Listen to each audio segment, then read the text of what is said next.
الحمد لله نحمده ونستعينه ونستغفره ونؤمن به ونتوكل عليه ونعوذ بالله من شرور أنفسنا ومن سيئات أعمالنا من يهد الله فلا مضل له ومن يضلله فلا هادي له ونشهد أن لا إله إلا الله وحده لا شريك له ونشهد أن سيدنا ومولانا محمدا عبده ورسوله أرسله بالحق بشيرا ونذيرا وداعيا إلى الله بإذنه وسراجا منيرا وصلى الله تعالى عليه وعلى آله وأصحابه وبارك وسلم تسليما كثيرا أما بعد وأعوذ بالله من الشيطان الرجيم بسم الله الرحمن الرحيم والعصر إن الإنسان لفي خسر إلا الذين آمنوا وعملوا الصالحات وتواصوا بالحق وتواصوا بالصبر. وقال الله سبحانه وتعالى بل تؤثرون الحياة الدنيا والآخرة خير وأبقى إن هذا لفي الصحف الأولى صحف إبراهيم وموسى. وقال الله سبحانه وتعالى من عمل صالحا من ذكر أو أنثى وهو مؤمن فلنحيينه حياة طيبة ولنجزينهم أجرهم بأحسن ما كانوا يعملون. وقال سبحانه وتعالى قل هذه سبيلي أدعو إلى الله على بصيرة أنا ومن اتبعني وسبحان الله وما أنا من المشركين. وقال الله سبحانه وتعالى كنتم خير أمة أخرجت للناس تأمرون بالمعروف وتنهون عن المنكر وتؤمنون بالله. وقال الله سبحانه وتعالى والذين جاهدوا فينا لنهدينهم سبلنا وإن الله لمع المحسنين. وقال الله سبحانه وتعالى ومن جاهد فإنما يجاهد لنفسه إن الله لغني عن العالمين. صدق الله مولانا العظيم. قال رسول الله صلى الله عليه وسلم الكيس من دان نفسه وعمل لما بعد الموت والعاجز من أتبع نفسه هواها وتمنى على الله الأماني. وقال عليه الصلاة والسلام بلغوا عني ولو آية او کما قال علیہ الصلاۃ والسلام. میرے محترم دوستوں بزرگوں بھائیوں، دنیا کی زندگی جو ہے یہ دھوکہ ہے اور آخرت کی زندگی حقیقت ہے. اللہ تعالیٰ فرماتے ہیں تم لوگ دنیا کی زندگی کو ترجیح دیتے ہو آخرت کی زندگی پر، حالانکہ آخرت کی زندگی ہمیشہ کے رہنے والی زندگی ہے اور بہتر ہے. آخرت کی زندگی بہتر ہے اور ہمیشہ رہنے کی زندگی ہے، لیکن تم لوگ دنیا کو ترجیح دیتے ہو آخرت پر.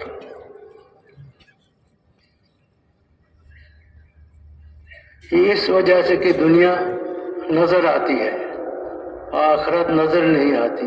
آخرت کی خبر دی گئی ہے نبیوں کی طرف سے کہ آخرت کی زندگی ہے اور حق ہے. موت کے فوراً بعد آخرت کی زندگی شروع ہونے والی ہے، مرتے ہی، بلکہ سکرات کی حالت میں وہ آخرت نظر آنے لگ جاتی ہے. اپنا منزل اور ٹھکانہ سامنے آ جاتا ہے. تو آخرت کی زندگی حقیقت ہے اور یہ دنیا کی زندگی ایک دھوکہ ہے، کھیل تماشے کی چیز ہے. ہر تماشا ایک وقت پر ختم ہو جاتا ہے، ہر کھیل ایک وقت پر ختم ہو جاتا ہے. دنیا کی زندگی بھی ختم ہونے والی ہے، ایک آئے گا ختم ہو جائے گا، اجڑ جائے گا. اس لیے میرے محترم دوستوں بزرگوں، عقل مند وہ آدمی ہے الکیس من دان نفسہ عامل لما بعد الموت، جس نے اپنے نفس کی اصلاح کی اور اپنے نفس کو قابو میں کیا اور موت کے بعد آنے والی زندگی کے لیے موت سے پہلے تیاری کی، یہ آدمی عقل مند ہے۔ اور کم عقل ہے وہ انسان، بے عقل ہے وہ انسان جو اپنی خواہشات نفس پر چلے اور اللہ تعالیٰ سے امیدیں لگائے، نفسانی خواہشات پر چلے اور اللہ سے امیدیں لگائے کہ اللہ غفور الرحیم ہے، معاف فرما دیں گے، حالانکہ وہ اللہ کی مرضی کے خلاف زندگی گزارتے ہیں۔ تو میرے بھائی اور بزرگوں، اللہ تعالیٰ نے اپنے فضل سے، کرم سے ہمیں ایسے ایک محنت کے ساتھ جڑا ہے جس محنت کے ذریعے ہمارے آخرت بنے گا، اور جس کا آخرت بنے گا اس کا دنیا بھی اللہ تعالیٰ بنا دے گا۔ جو اپنے آخرت کے بنانے کی فکر میں لگے رہتے ہیں، اللہ اس کی دنیا بھی بنا دیتے ہیں۔ من عمل صالحا من ذکر او انثى وهو مؤمن فلنحيينه حياة طیبہ ولنجزینهم اجرهم باحسن ما كانوا يعملون۔ جو مرد بھی ہو، عورت بھی ہو، اگر وہ مومن ہے اور نیک اعمال کرتے ہیں، عمل صالحہ اختیار کرتے ہیں، تو اللہ تعالیٰ ان کی دنیا کی زندگی کو بھی خوشگوار بنا دیتے ہیں، اور آخرت تو اللہ تعالیٰ بہت گنا زیادہ اس کا بناتے ہیں۔ اس لیے میرے بھائی اور بزرگوں، یہ جو محنت، دعوت و تبلیغ والی محنت، یہ آخرت بنانے کی محنت ہے، یہ نبی والی محنت ہے۔ تمام انبیاء علیہ التسلیمات اس محنت کے لے کر دنیا میں آئے، بلکہ اللہ کی طرف سے بھیجے گئے تمام نبیوں کو یہ محنت دے کر انہوں نے لوگوں کو اس محنت پر لگایا کہ لوگوں اپنے ایمان کو صحیح کرو، اپنے اعمال کو صحیح کرو، تو اللہ تمہاری دنیا بھی بنا دے گا، آخرت بھی بنا دے گا۔ زندگی چیزوں سے نہیں بنتی، مال ملک اسباب سے نہیں بنتی ہے، ایمان اور اعمال صالحہ سے بنتی ہے۔ اس لیے وہ آدمی ہوشیار ہے، عقل مند ہے، جو ایمان و اعمال والی زندگی اختیار کرتا ہے۔ ہماری اس محنت کا مقصد یہ ہے کہ پوری دنیا میں ایمان و اعمال صالحہ کا فضا اور ماحول بنے، ہر انسان ایمان اعمال کے بنانے کے پیچھے لگے کہ ہماری ایمان بنے اور اعمال صالحہ بنے، تو پھر ہمارا زندگی بنے گا۔ زندگی مال و دولت سے نہیں بنتی، حکومت سے نہیں بنتی۔ حکومت والے کے پاس اگر ایمان اور اعمال ہو تو پھر ٹھیک ہے، تجارت والے کے پاس اگر ایمان اور اعمال ہو تو پھر ٹھیک ہے، کاشتکار کے پاس اگر ایمان اور اعمال ہو تو پھر ٹھیک ہے۔ بنیاد زندگی بننے کا ایمان اور اعمال صالحہ ہے۔ اللہ تعالیٰ زمانے کی قسم کھا کر فرماتے ہیں کہ سارے دنیا کے انسان، تمام طبقات انسانی گھاٹے میں ہے، نقصان میں ہے، مگر وہ جو ایمان والے ہیں، اعمال صالحہ والے ہیں، اور ایمان اور اعمال صالحہ کو زندہ کرنے کی، کام کرنے کی محنت میں لگے۔ تو میرے بھائی اور بزرگوں، اللہ تعالیٰ نے ہم کو جو ہے حضور صلی اللہ علیہ وسلم کی امت میں پیدا فرما کر بہت بڑی شرافت اور بڑا عزت عطا فرمائی ہے کہ ہمیں دعوت والی کام دیا ہے۔ حضور صلی اللہ علیہ وسلم پر اللہ تعالیٰ نے نبوت کو ختم فرما دیا، ہر کار نبوت کو اللہ تعالیٰ قیامت تک چلانے کے لیے اس امت کے انتخاب فرمایا کہ حضور قیامت تک کے لیے نبی بن کر آئے ہیں، اور حضور کی نبوت قیامت تک کے لیے ہے۔ اور حضور نے جو دین اور جو شریعت اور جو طریقہ زندگی لے کر آئے ہیں وہ قیامت تک کے انسانوں کے لیے ہے۔ قیامت تک کے انسانوں میں جو بھی کامیاب ہونا چاہتا ہے اس کے لیے سوائے اس کے کوئی راستہ نہیں کہ وہ رسول صلی اللہ علیہ وسلم کی اتباع کرے۔ وَإِن تُطِيعُوهُ تَهْتَدُوا، اگر تم اللہ کے رسول کی اطاعت کرو گے تمہیں ہدایت مل جائے گا، تم ہدایت پا جاؤ گے۔ سوائے حضور صلی اللہ علیہ وسلم کی اتباع اور ان کی اطاعت کے کوئی راستہ نہیں ہے کامیابی کا۔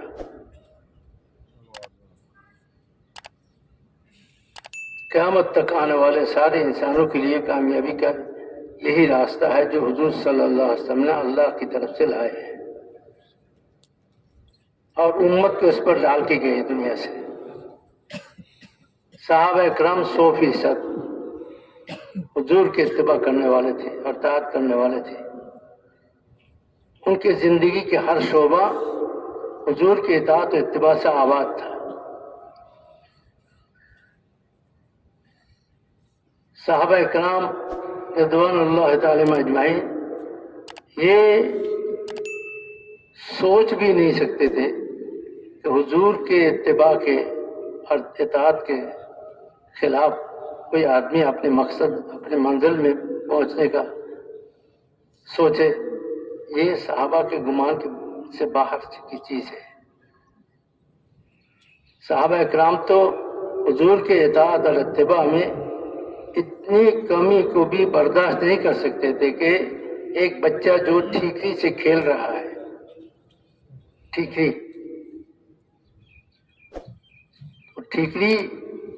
کچھ دھاردار ہوتا ہے، حضور صلی اللہ علیہ وسلم نے منع فرمایا ہے ایسی چیزوں سے کھیلنے سے جو دوسروں کو نقصان پہنچاتا ہے، یا تو نقصان پہنچانے کا اندیشہ ہے، جس میں پہنچنے کا اندیشہ ہے۔ ٹھیکری چونکہ دھاردار ہوتا ہے، اس سے کھیلنے میں کبھی کسی کے بدن کو لگ جائے گا تو تھوڑا سا نقصان ہو سکتا ہے۔ اس لیے وہ بچہ تھا جو کھیل رہا تھا، تو بڑے صحابہ نے ان کو منع کیا کہ بھائی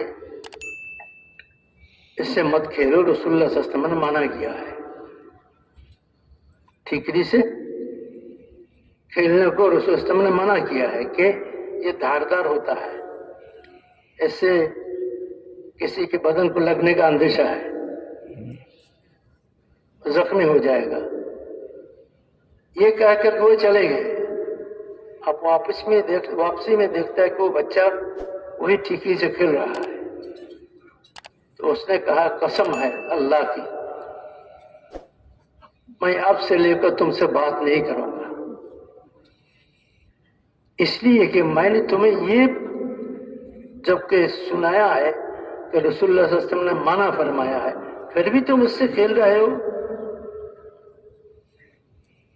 جبکہ میں نے تم کو یہ سنا دیا کہ رسول اللہ صلی اللہ علیہ وسلم ایسی چیزوں سے کھیلنے کو منع فرماتے ہیں جن چیزوں سے دوسروں کو نقصان پہنچنے کا اندیشہ ہو، پھر بھی تم کھیل رہے ہو، میں تم سے آپ سے کبھی نہیں بولوں گا۔ یعنی یہ صحابہ کرام رضی اللہ عنہم اجمعین یہ سوچ بھی نہیں سکتے کہ کسی کو یہ بات کہا جاوے کہ بھائی یہ حضور صلی اللہ علیہ وسلم نے منع فرما دیا ہے، حضور نے منع کر دیا ہے، اس کو نہیں کرنا، پھر وہ کرے۔ یہ صحابہ کا سوچ نہیں سکتے۔ صحابہ کو تو اتنا بھی برداشت نہیں ہوتا تھا کہ حضور کو کوئی چیز پسند نہ آوے اور چہرے پر شکن پڑے، اور اپنے کسی حال کو دیکھ کر حضور کے چہرے میں ایسے شکن پڑے جس سے پتہ چلے کہ حضور کو یہ کیا ہے، ناپسند ہے۔ صحابہ اتنا بھی برداشت نہیں کر سکتے تھے. ایک صحابہ نے سرخی رنگ کے رومال اڑ کے آئے, سرخی رنگ کے. حضور کی چہرے سے پتہ چلا کہ حضور کو یہ ناپسند ہو رہا ہے. تو اس نے گھر میں جا کر جلتی چولہے میں اس کو ڈال دیا. پھر آیا, حضور نے کہا کہ کیا کیا تم نے رومال؟ یا رسول اللہ, میں نے آپ کے چہرے پر ناراضگی دیکھی ہے, میں نے دیر نہیں کیا, اس کو جلتی چولہے میں ڈال دیا. حضور نے فرمایا کہ گھر کی عورتوں کو دے دیتے, گھر کی عورتوں کو دے دیتے.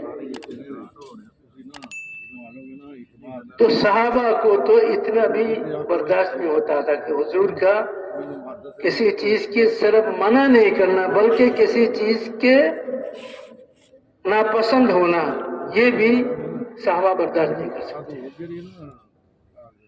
فوراً اس کام کو چھوڑ دیتے تھے. یہی وجہ تھا کہ صحابہ کم تھے عدد میں, اور ان کے پاس اسباب کم تھے. باوجود اس کے صحابہ غالب رہے دشمنوں پر, اور اللہ کی مدد ان کے ساتھ تھے.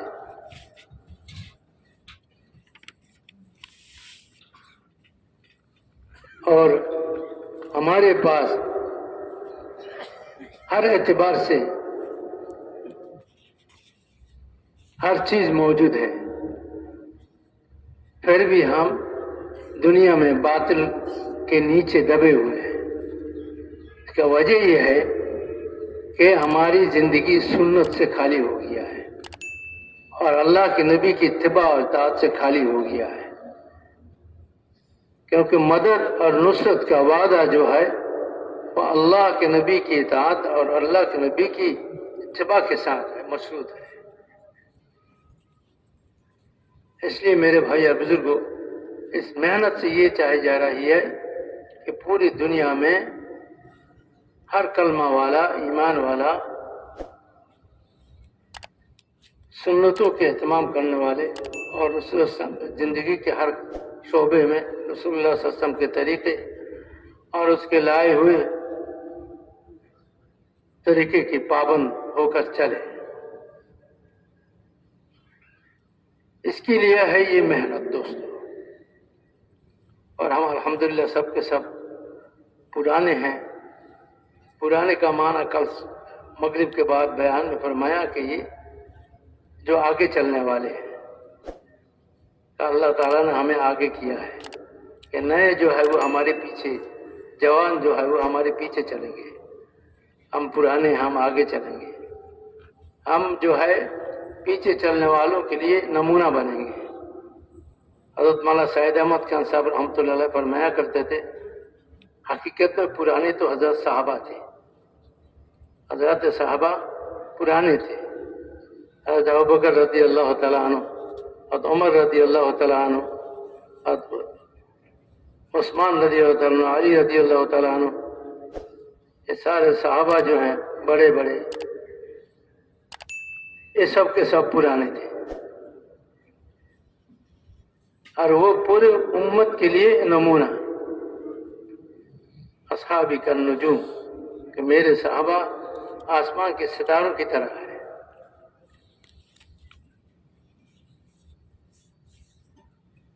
تو صحابہ کرام امت کے لیے نمونہ بنے. ہم بھی اس محنت میں صحابہ کی قربانی اور صحابہ کی اللہ تعالیٰ مجمعین کی مجاہدے اور قربانیاں اور ان کے جذبات اور ان کے جو ہے فکر کی ہم اتباع کریں اور دیکھیں کہ ان کا سوچ کیسا تھا, ان کا قربانی کیسا تھا, اور ان کے اللہ دین اور اللہ کے کلمے کو دنیا میں بلند کرنے کی یہ جذبات کیسے تھے کہ اللہ کا دین دنیا میں زندہ ہو جائے، اللہ کا کلمہ دنیا میں بلند ہو جائے، اس کے لیے میری جان، میری سب کچھ اگر لگ جائے تو لگ جائے، لیکن اللہ کا کلمہ اور اس کا دین دنیا میں زندہ ہو جائے۔ یہ ان کا سوچ تھا، یہ ان کا جذبات تھا، یہ ان کا فکر تھا، اور ہر وقت اپنے آپ کو اس کے لیے تیار رکھتے تھے۔ ہمارے میاں جی محراب رحمۃ اللہ علیہ نے ایک مرتبہ بنگلہ دیش میں پرانوں کے مجمع میں یہ فرمایا کہ حضور کے دور میں، زمانے میں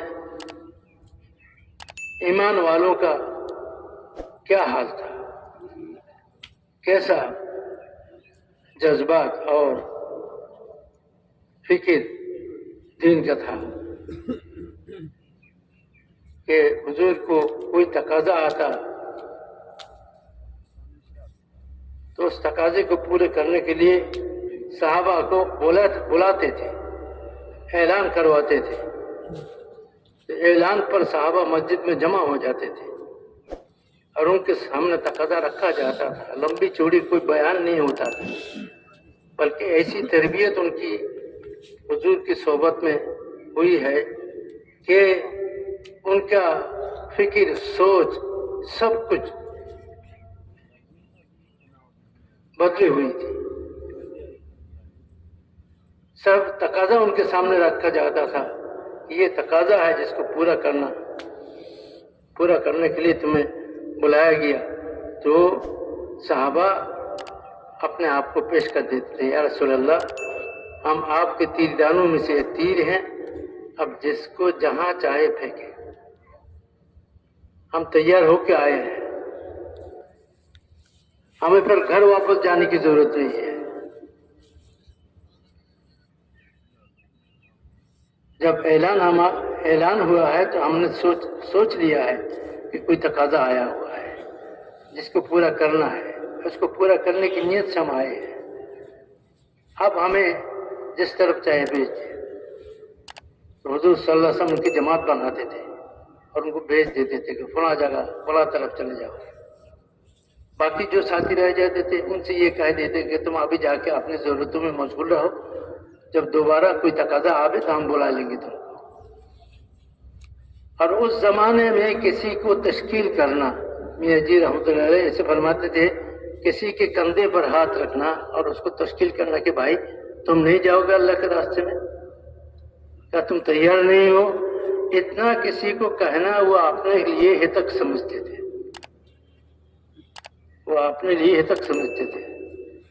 وہ یہ کہتے کہ آپ نے مجھے شرمندہ کر دیا، کیا آپ نے مجھے منافق سمجھا کہ میں منافق ہوں؟ کوئی مومن جس کے سامنے دین کا تقاضا پیش کیا جائے اور وہ اس کے لیے تیار نہ ہو، یہ تو منافق کی علامت ہے۔ آپ نے مجھ سے کیوں پوچھا کہ میں کیا تم تیار ہو کہ نہیں، تم راضی ہو کہ نہیں؟ تو صحابہ اپنے کاروبار میں بھیجاتے ہوئے اس عزم کے ساتھ رہتے تھے کہ کوئی تقاضا آئے تو اس کو ہم پورا کریں گے۔ انہوں نے اس محنت کو اپنی زندگی کا مقصد بنایا ہوا تھا۔ جس طرح ہم لوگوں نے اس زمانے میں کاروبار کو، تجارت کو، زراعت کو، خانگی کاموں کو اپنا مقصد بنائے ہوئے ہیں، اس کے لیے رات دن 24 گھنٹے ہم دوڑ اور محنت کرتے ہیں، سوچتے ہیں۔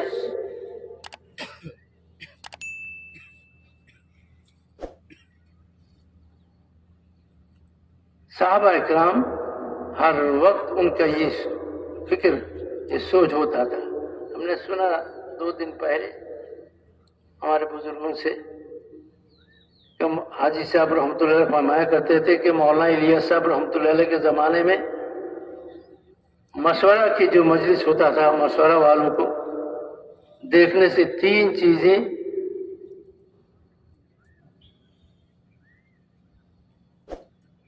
ظاہر ہوتا تھا۔ ان سے محسوس ہوتا تھا مشورہ والوں کو دیکھ کر 3 چیزیں محسوس ہوتی تھی. ایک یہ ہے کہ ان پر خوف خدا طاری ہے، ان پر خوف خدا طاری ہے، اور ان پر یہ امت کے فکر میں ڈوبے ہوئے ہیں، اور یہ کہ ان پر آخرت غالب ہے. ایسے رحمۃ اللہ فرمایا کرتے تھے. مولانا الیاس صاحب رحمۃ اللہ علیہ کے زمانے میں مشورہ اولوں کو دیکھتے ہوئے یہ 3 چیزیں محسوس ہوتی تھی کہ ان پر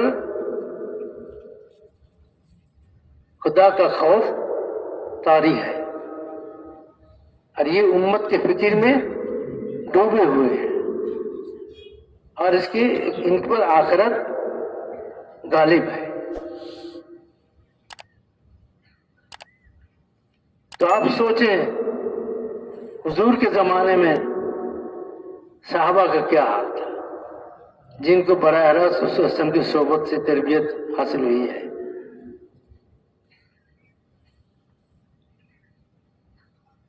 وہ دنیاوی مشاغل اور دنیاوی کاروبار کے ساتھ ان کا اندرون جو ہے سوچ اور فکر، اندر کی جذبات وہ یہ تھا کہ اللہ کا دین دنیا میں زندہ ہو جاوے، اللہ کا کلمہ دنیا میں بلند ہو جاوے. یہاں تک کہ صحابہ کے ایک ایک مرد نہیں بلکہ ایک ایک عورت کا بھی یہی جذبہ تھا.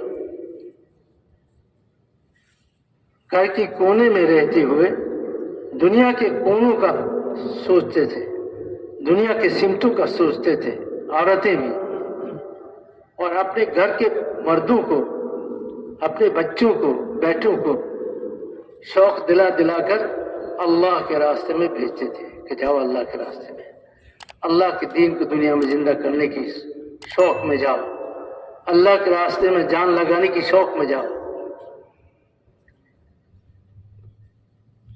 اپنے خاوند کو تانا دیتے ہیں تاکہ وہ واپس نہ آ جائے،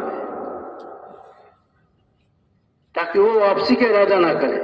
اس کو تانا دیتے ہیں کہ میں تو دیکھتا ہوں تم بھاگ کے آ رہا ہو، کیا جہاد میں جاؤ گے. وہ لنگڑے صحابی تھے. اس نے جب اپنے بیٹوں سے یہ کہا کہ میری شوق ہے کہ میں جنت میں اپنی لنگڑی پاؤں سے چلوں، بیٹوں نے کہا کہ آپ تو معذور ہیں، سند سیدھا آدمی ہیں، ہم نوجوان ہیں، آپ کے بیٹے، ہم جائیں گے اللہ کے راستے میں، آپ رہیں گھر میں. اس نے کہا نہیں، میرے دل تو یہ چاہتا ہے کہ اس لنگڑے پاؤں سے جنت میں چلو. بیوی ان کو تانا دیتا ہے کہ میں تو دیکھ رہا ہوں تو بھاگ کے آ رہا ہے، تم بھاگ کے آ رہے ہو. پھر اس نے یہ دعا کہ اللہم لا تردنی الی اہلی، اے اللہ مجھے اپنے گھر والوں کی طرف واپس نہ لٹائیو، مجھے اپنے گھر والوں کی طرف واپس نہ لٹائیو. تو اللہ نے ان کی دعا قبول فرمائی.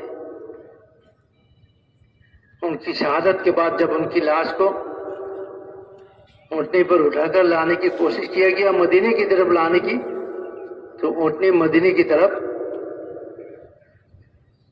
آنے کو تیار نہیں تھے، چلتے نہیں تھے، بلکہ وحود کی طرف رخ کرتے تھے. تو حضور صلی اللہ علیہ وسلم کے حکم سے وہیں ان کو دفن کیا گیا. یہ زندگی میں تو ایسا شوق اور جذبہ دل میں اللہ کے دین کو زندہ کرنے کا، اور اس کے لیے اپنی جان، اپنی سب سے پیاری، ہر انسان کے پاس اپنا جان ہوتا ہے، جان دینے کی شوق سے اللہ کے راستے میں نکلتے ہیں. اور ایسا مخلص اور ایسا جذبہ پاک صاف کہ اس کا اثر جانور پر بھی پڑتا ہے، اس کی نیت کا اثر، اس کے اخلاص کا اثر، کہ جانور کو مدینے کی طرف لانے کی کوشش کی جا رہی ہے، وہ میدان کی طرف رخ کرتا ہے. مجھے جانا نہیں ہے، اس لیے کہ اس نے دعا کر کے نکلا ہے، اللہم لا تردنی الی اہلی، اللہ مجھے اپنے اہل کی طرف نہ لٹائیو۔ میرے بھائی اور بزرگوں، جب ایسے ایک مجمع امت میں بنے گا تو پھر اللہ تعالیٰ وہ مجمع پر رکھ کر کام کو پورے دنیا میں چلائیں گے، اور پوری دنیا کی ہدایت کا اللہ فیصلہ فرمائیں گے، پوری دنیا کو انسانوں کی ہدایت کی اللہ تعالیٰ فیصلہ فرمائیں گے، جنات کی ہدایت کی اللہ تعالیٰ فیصلے فرمائیں گے، اور دعاؤں میں اللہ تعالیٰ قبولیت عطا فرمائیں گے، اور ایسے افراد امت میں پیدا ہوں گے جن کی دعائیں اللہ کے ہاں قبول ہوں گی۔ حضور صلی اللہ علیہ وسلم کے زمانے میں اور صحابہ کے دور میں بھی ایسے آدمی بہت تھے جو مستجاب الدعوات سے معروف تھے، اور کوئی بھی جہاد میں جب بڑا مشکل مسئلہ آتا تھا تو ایسے لوگوں کا بلاوا ہوتا تھا کہ ان کو بلاؤ اور ان سے دعا کراؤ، ان سے کہو کہ دعا کرو، مستجاب دعوت ہے، تو پھر ان سے دعا کرائی جاتی تھی، تو ان کی دعا سے اللہ تعالیٰ فتح اور کامیابی اللہ تعالیٰ عطا فرماتے تھے۔ جو محنت صحابہ کے طرز پر، صحابہ کے جذبات پر ہوگا اور صحابہ کے طریقے پر ہوگا تو انشاءاللہ تعالی ایسے افراد امت میں پیدا ہوں گے، اور اللہ تعالیٰ کا مدد اور نصرت شامل حال ہوگا۔ اس لیے میرے بھائی اور بزرگوں، ہمیں اس کام میں آگے بڑھنا ہے اور زندگی کا ایسے ترتیب بنانی ہے کہ کام کے تقاضوں کو آگے رکھا جائے اور دنیا کے تقاضوں کو پیچھے کیا جائے۔ صحابہ کرام کے سامنے جب دنیا کا تقاضا اور کام کا تقاضا ایک ساتھ ہوتا تھا تو صحابہ کرام کام کے تقاضے کو آگے رکھتے تھے،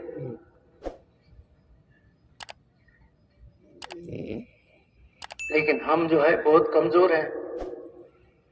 دنیا اور آخرت کا تقاضا جب سامنے آ جاتا ہے ایک ساتھ تو پھر دنیا ہم پر غالب آ جاتا ہے، لیکن صحابہ ایسا نہیں تھے۔ حضرت حنظلہ رضی اللہ تعالیٰ عنہ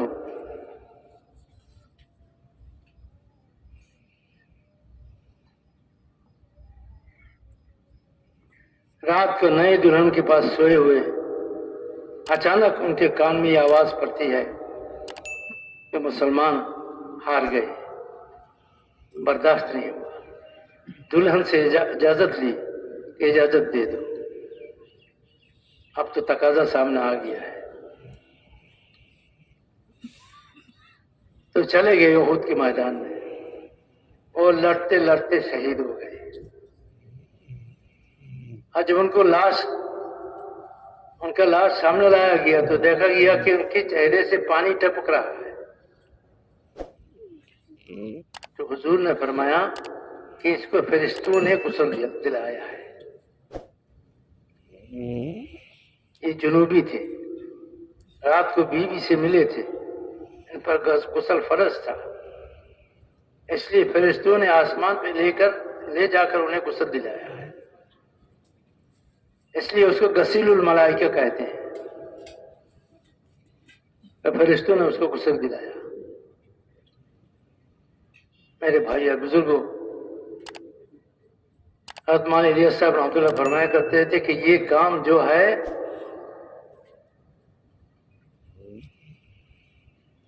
عالم کو، پوری دنیا کو تسخیر کرنے والی عمل ہے، یہ محنت ہے، 1400 سال 1500 سال پہلے کی محنت ہے، لیکن اگر یہ کام اصولوں کے پابندی کے ساتھ اور صفتوں کے ساتھ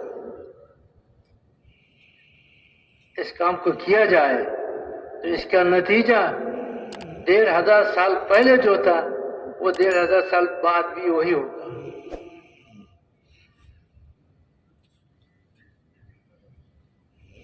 تو آج بھی اللہ تعالیٰ جس طرح اس کام کے ذریعہ 1500 سال پہلے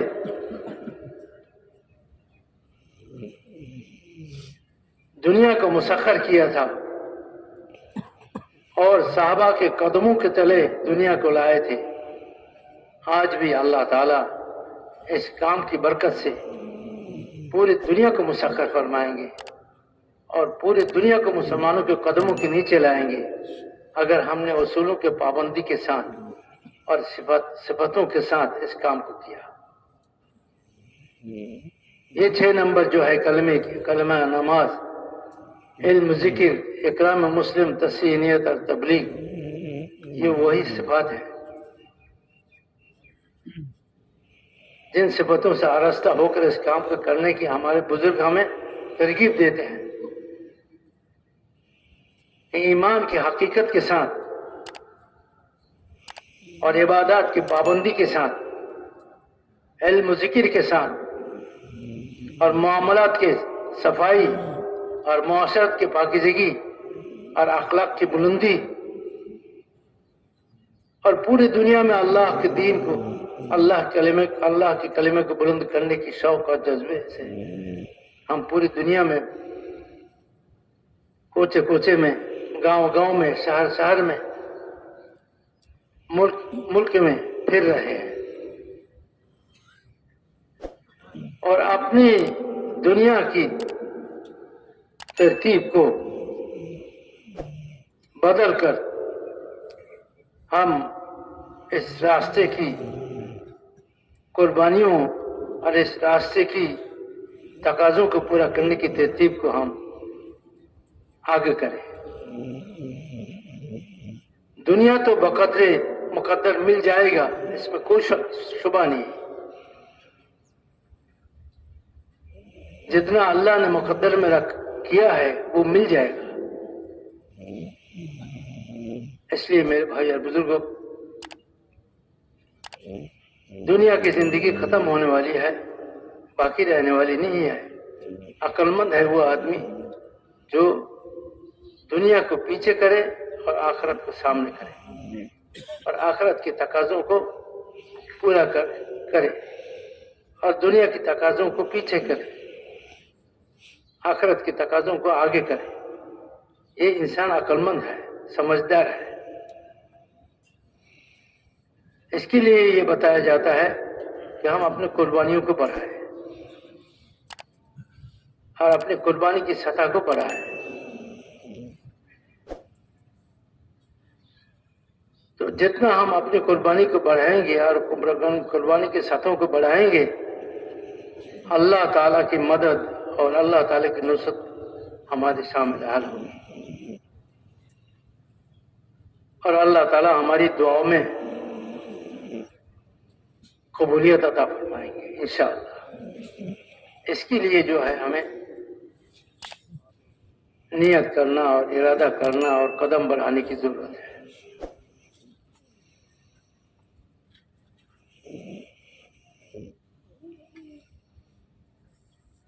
صحابہ جب آگے بڑھ رہے تھے قربانی میں تو اللہ تعالیٰ نے دنیا کو ان کے لیے مسخر فرما دی ہے. اس لیے میرے بھائی اور بزرگوں، ہم سب اس کی ارادہ کریں، اس کی نیت کریں کہ جب تک ہمیں دنیا میں جینا ہے، رہنا ہے، ہم اس کام کو اپنی زندگی کی مقصد بنا کر اصولوں کی پابندی اور صفتوں کے ساتھ اس محنت میں آگے بڑھتے چلے جائیں گے انشاءاللہ اور اس کی کام محنت کے تقاضوں کو پورا کرتے چلے جائیں گے انشاءاللہ. اور جتنا دنیا ہماری مقدر میں اللہ تعالیٰ نے رکھا ہے وہ ہمیں مل کر رہے گا انشاءاللہ.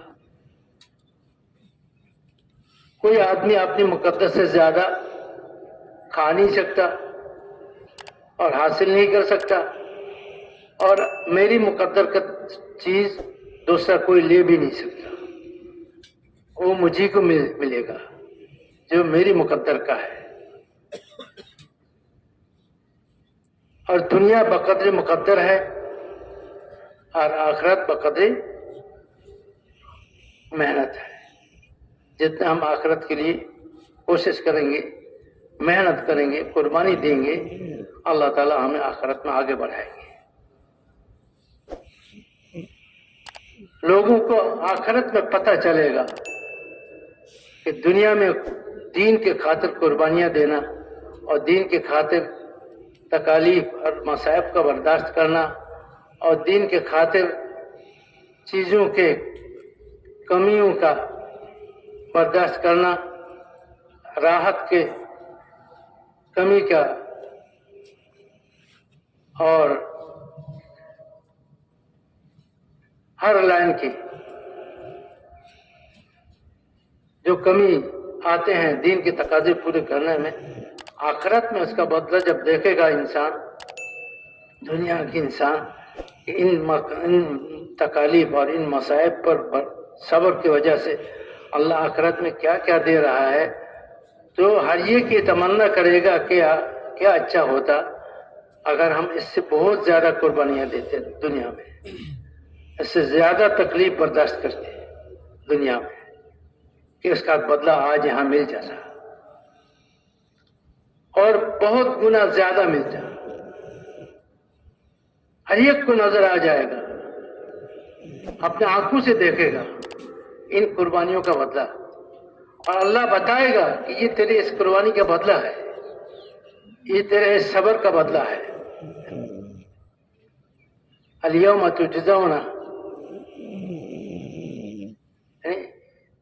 قیامت کے دن انسان کو دنیا کے عملوں کا بدلہ دیا جائے گا، اچھے عملوں کا اچھا بدلہ اور برے عملوں کا برا بدلہ دیا جائے گا. قیامت کے دن آدمی جب میدان محشر میں کھڑے ہوں گے، چاروں طرف اپنے اعمال سے گھیرے ہوئے ہوں گے.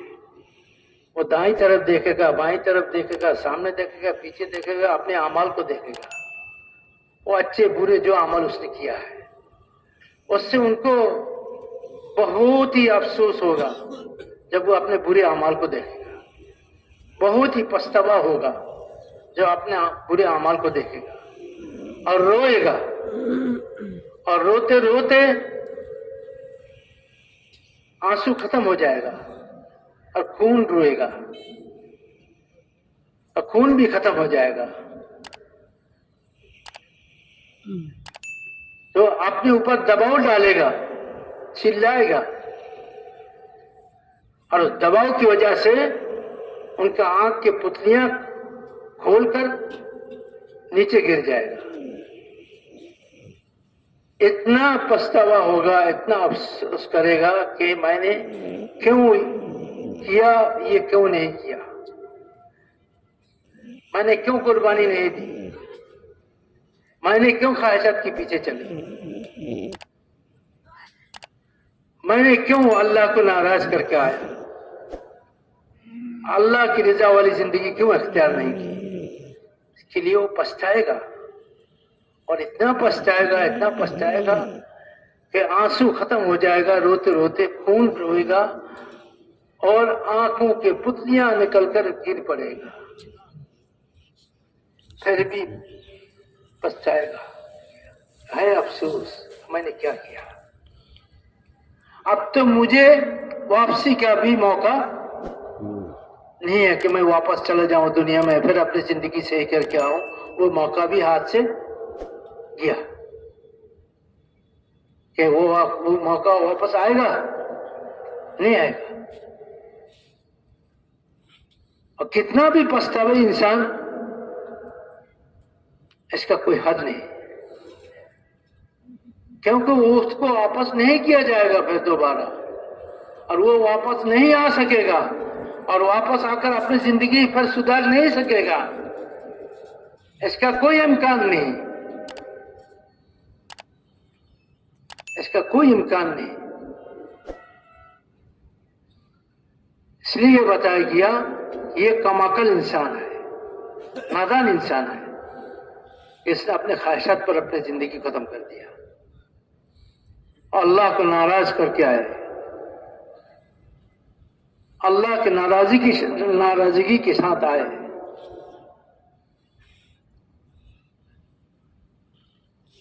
اب وہ کیا دیکھ رہا ہے کہ زندگی بگڑے ہوا دیکھ رہا ہے۔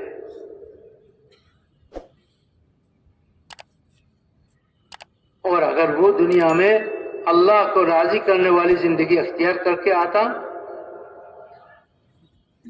اللہ کے نبی کی اطاعت اور اتباع کے ساتھ زندگی گزار کے آتا، تو اللہ تعالیٰ ان کی زندگی بنا دیتا۔ اور بنا ہوا زندگی کون سا زندگی ہے؟ وہ جنت کی زندگی ہے۔ اور بگڑی ہوئی زندگی کون سا ہے؟ وہ جہنم کی زندگی ہے۔ آخرت میں سوائے دو گھر کے تیسرا گھر نہیں ہے، ایک جنت یا تو جہنم۔ بگڑی انسان کی زندگی وہ جہنم ہے، ٹھکانہ جہنم ہے۔ سارے بگڑے انسان وہاں جہنم میں، اور سارے بنے ہوئے انسان جنت میں۔ اللہ ان سے کہہ دیں گے کہ جاؤ، چلے جاؤ، جنت میں چلے جاؤ۔ فرشتے ان کو سلام کریں گے، سلام علیکم طبتم فادخلوها خالدین۔ ارے آپ پر سلام، آئیے آئیے، اہلاً سہلاً، یہ جنت ہے آپ جیسے بنے ہوئے انسانوں کے لیے۔ آپ لوگوں کے ٹھکانے ہیں یہ، اب کبھی آپ لوگوں کے یہاں سے نکالا نہیں جائے گا، اب ہمیشہ ہمیشہ رہیں گے یہاں، جو چاہیں گے ملے گا، جو آپ کھانا چاہیں گے، پینا چاہیں گے، جو بھی خواہش آپ کا ہوگا پورا کیا جائے گا یہاں۔ اب موت کبھی نہیں آئے گی، اور بیماری کبھی نہیں ستائے گی۔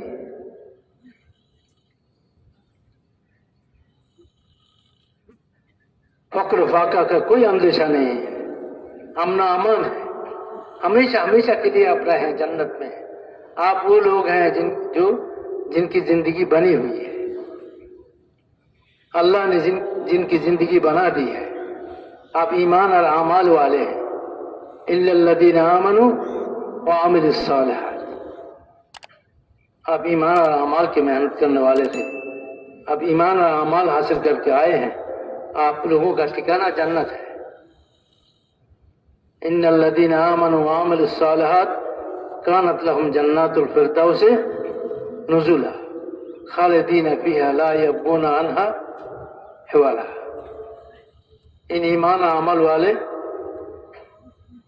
ان کا ٹھکانہ کہاں ہے؟ جنت ہے، جنت الفردوس ہے، جہاں وہ ہمیشہ رہیں گے۔ تو میرے بھائی اور بزرگوں، ہمیں اس کے عزم کرنا ہے میرے بھائی اور بزرگوں، کہ ہمیں ایمان اور اعمال والی زندگی اختیار کرنا ہے، اور پھر ایمان اور اعمال والی زندگی کو دنیا میں زندہ کرنا ہے، پوری دنیا میں۔ اور ہمیں دنیا کے 4 سمتوں میں جانا ہے،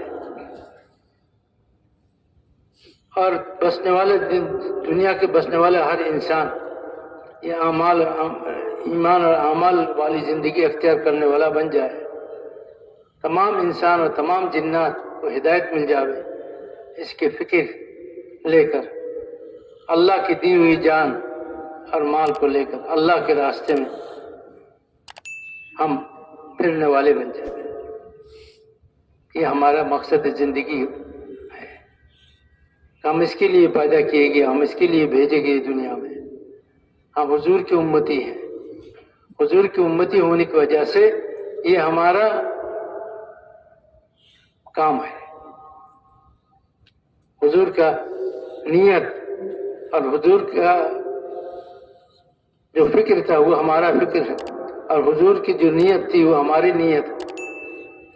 حضور کی نیت قیامت تک آنے والے آخری انسان کو بھی ہدایت مل جائے، آخری انسان بھی جہنم کی آگ سے بچ جائے۔ حضور یہ فرماتے ہیں کہ تم جو ہے وہ کہیں جب آگ جلائی جاتی ہے تو پتنگ جو ہے اس آگ میں آ کر گرنے لگتے ہیں۔ پتنگ جانتے ہیں؟ پتنگ بس آگ میں گرنے لگتے ہیں. یہ آگ کا بڑا عاشق ہوتا ہے، آگ میں گرتے ہیں. حضور نے فرمایا کہ اللہ نے جہنم کی آگ جلائی اور تم خواہشات کے پیچھے چل کر اس جہنم کی آگ میں پتنگ کی طرح گر رہے ہو، اور میں تمہاری کمریں پکڑ پکڑ کر اس آگ سے بچانے کی کوشش کر رہا ہوں کہ گرنے نہ پائے اس آگ میں. وہ آگ جہنم کی آگ ہے.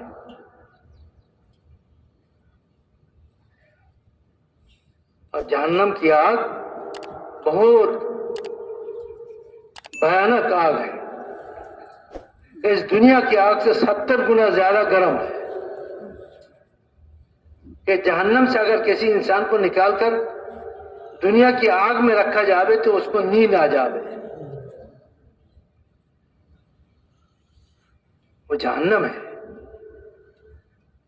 حضور فرماتا ہے کہ تم اس جہنم کی طرف دوڑ کے جا رہے ہو، تیزی سے جا رہے ہو، اس آگ میں گر رہے ہو. میں تمہاری کمری پکڑ پکڑ کر اس آگ سے تمہیں بچا رہا کہ نہیں، اس میں گرنا نہیں. جو فکر حضور صلی اللہ علیہ وسلم کا تھا، جو سوچ حضور صلی اللہ علیہ وسلم کا تھا کہ آخری تک، قیامت کے آخر تک آخری انسان جو دنیا میں آوے وہ بھی جہنم سے بچ جاوے، وہ بھی جنت میں داخل ہو جاوے. ہمارا بھی یہی سوچ ہو کہ ہم پوری دنیا میں پھر رہے ہیں، ہم پوری دنیا میں ہم جا رہے ہیں، اس سوچ کے ساتھ کہ کوئی بھی انسان جہنم میں نہ جائے، کوئی بھی انسان ایسا نہ رہے جسے ہدایت نہ ملے. اللہ سب کو ہدایت دے دے، اللہ سب کو جہنم سے نجات دے دے. اس کا سوچ، اس کے فکر کے ساتھ ہم اپنے محلے میں بھی محنت کر رہے ہیں، مقام میں بھی محنت کر رہے ہیں، اپنے گھر والوں پر بھی محنت کر رہے ہیں. ایسے پر رحمۃ اللہ علیہ فرمایا کرتے تھے تم اپنے گھر کے بچوں کو یہ بات سمجھاؤ کہ ہم حضور کی امتی ہیں. گھر کی عورتوں کو سمجھاؤ کہ ہم حضور کی امتی ہیں. یہ ہمارا ذمہ داری ہے. مقام کی تقاضوں کو بھی پورا کرو اور بیرون کی تقاضوں کو بھی پورا کرو، اور سارے دنیا میں پھرنے کو اپنی جزو زندگی بناؤ. ہمارے اللہ تعالیٰ ہمیں قبول فرماوے. اس کے لیے میرے بھائی اور بزرگوں ہم سب تیار ہیں نا بھائی؟ اللہ ہم سب کو قبول فرمائے.